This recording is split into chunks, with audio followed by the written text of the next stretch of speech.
Hello Woodwards, welcome back to our channel Devintelle. Today we will see about attendance break report that how to print. So let's see about that how to work it. You can see here our module Dev attendance break report. First install this module, so click on this activate button. Now our module is installable.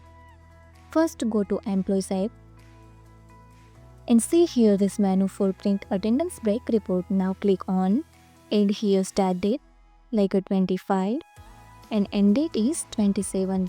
I want to print total 3 days. And if you want to print separate for all employed, so select here otherwise not, but I want to print separate. And now add employee and click on this print button. And you can see here printed attendance break report.